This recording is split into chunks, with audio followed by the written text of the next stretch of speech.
Pensioners day గురించి మీకు తెలుసా?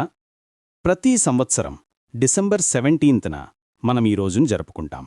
ఇది కేవలం ఒక రోజు కాదు, మన దేశంలో వృద్ధుల గౌరవం కోసం పోరాడిన ఒక గొప్ప వ్యక్తి కథ. ఆ కథ వింటే మీ హృదయం కూడా గర్వంతో నిండిపోతుంది. 1982లో డిసెంబర్ 17న సుప్రీంకోర్టు ఒక చారిత్రాత్మక తీర్పు ఇచ్చింది. ఆ తీర్పు ఇచ్చిన వ్యక్తి పేరు డిఎస్ నఖారా. ఆయన డిఫెన్స్ మినిస్ట్రీలో ఫైనాన్స్ ఆఫీసర్గా పనిచేసి 1972లో రిటైర్ అయ్యారు. రిటైర్మెంట్ తర్వాత ఆయనకు కూడా పెన్షన్ సమస్యలు వచ్చాయి. అప్పుడు పెన్షన్ అనేది ఎంప్లాయర్ దయ మీద ఆధారపడిన విషయం. ఇది న్యాయం కాదని అనిపించిన నఖారా గారు సుప్రీంకోర్టులో కేసు వేశారు. ఆ కేసులో చీఫ్ జస్టిస్ వైవి చంద్రచూడ్ గారు చెప్పిన మాటలు ఇవి: పెన్షన్ అనేది దయ కాదు, ఎంప్లాయర్ ఇష్టం మీద ఆధారపడిన విషయం కాదు. ఇది గతంలో చేసిన సేవలకు చెల్లింపు. ఇది social welfare measure.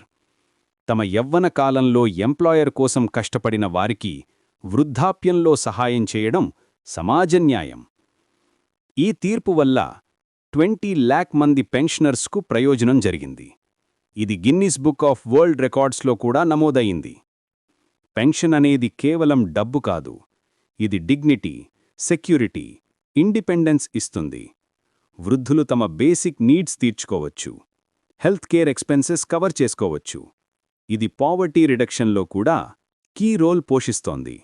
National old age pension scheme వంటి ప్రోగ్రామ్స్ వల్ల మిలియన్స్ మంది ఎల్డర్లీ పీపుల్కు సపోర్ట్ లభిస్తోంది.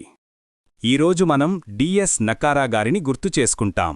ఆయన పోరాటం వల్ల ఈరోజు మనకు పెన్షన్ ఒక రైట్గా లభిస్తోంది. వృద్ధుల వెల్ఫేర్ కోసం మనం ఇంకా చాలా చెయ్యాల్సి ఉంది. వారి గౌరవం, వారి సెక్యూరిటీ మన బాధ్యత. పెన్షనర్స్ డే మనకు ఈ విషయాన్ని గుర్తుచేస్తుంది.